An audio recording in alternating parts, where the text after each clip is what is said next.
আমার দেহটার দিকে তাকাতো, আমার কাজের দিকটা কখনো ভাবে না যে এই মেয়েটাকে একটা কাজ দেওয়া দরকার। প্রফেশনটা কি আমরা তৈরি করছি? আমি সেক্স ওয়ার্কার না, আমি কারো বাড়িতে টেলিফোন করে ডাকি যে আমার কাছে আসো আসো। যৌন পেশা কখনোই বন্ধ হবে না। এটা এমন একটা প্রফেশন, মানুষের শরীরে যতদিন জৈবিক ডিমান্ড থাকে ততদিন এই প্রফেশনটাও বেঁচে থাকবে। এই যৌন পেশাটাকে ঘিরে কিন্তু আপনারা অনেক ধরনের কথা বলেন, কিন্তু আসলে প্রফেশনটা কি আমরা তৈরি করছি? আমি সেক্স ওয়ার্কার না, আমি কারো বাড়িতে টেলিফোন করে ডাকি যে আমার কাছে আসো আসো। আসে কারা? আপা, এখানে একজন আপা বলে গেল তিনি ইউনিভার্সিটিতে পড়ায়, তার স্টুডেন্ট আমার কাছে আসে। আমি কি ভার্সিটিতে কি কার্ড ফেলে রাখছি না আমার বাসার ঠিকানা দিয়ে রাখছি? আসে কেন? তার প্রয়োজন। তো সেটার উপরে আপনাদের কোনো রিসার্চ আছে, কোনো গবেষণা আছে খদ্দেরদের উপরে? খদ্দেরদের ডিমান্ড কোথায়? সেটা না করে যৌনকর্মীদেরকে পুনর্বাসন করেন, যৌনকর্মীদের এটা করবেন ওটা করবেন, এটা দিব ওইটা দিব। কোনোটাই আসলে যৌন পেশা কখনোই বন্ধ হবে না। এটা এমন একটা প্রফেশন, মানুষের শরীরে যতদিন জৈবিক ডিমান্ড থাকে ততদিন এই প্রফেশনটাও বেঁচে থাকবে। সেই হিসাবে নারী পুরুষের বৈধ বিবাহ আছে, অবৈধ সম্পর্ক আছে, পরকীয়া আছে, কত কিছুই আপনারা দেখেন ফেসবুক খুললে, এটা খুললে। কেন হয়? এই জৈবিক চাহিদার কারণে।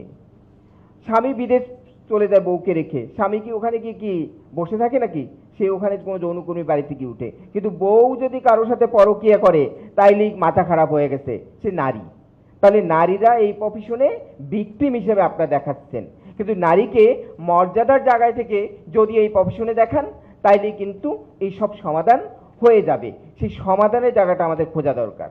সেটা আমরা কিভাবে খুঁজবো? কোন ওয়েতে? যেখানে যৌনকর্মীদেরকে একটা সামাজিক মর্যাদা দেওয়া দরকার।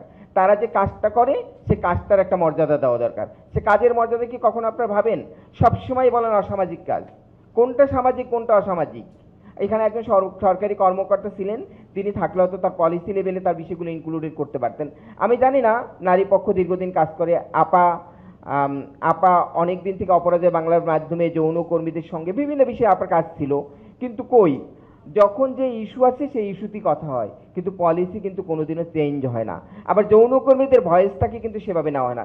আমার সামনে দুজন যৌনকর্মী এসে জামালপুর থেকে, তারা তাদের চাহিদা কি, তাদের ডিমান্ড কি, এত মানুষ কথা বলে গেল, ওনারা দুজন কিন্তু কথা বলতে পেরেছে এখন পর্যন্ত।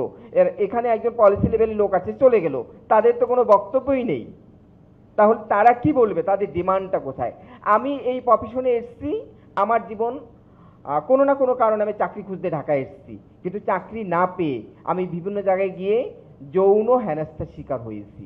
মানুষ আমাকে আমার দেহটার দিকে তাকাতো, আমার কাজের দিকটা কখনো ভাবে না যে এই মেয়েটাকে একটা কাজ দেওয়া দরকার। এই মেয়েটা কাজ দিলে যৌনকর্মী হতো না, যেটা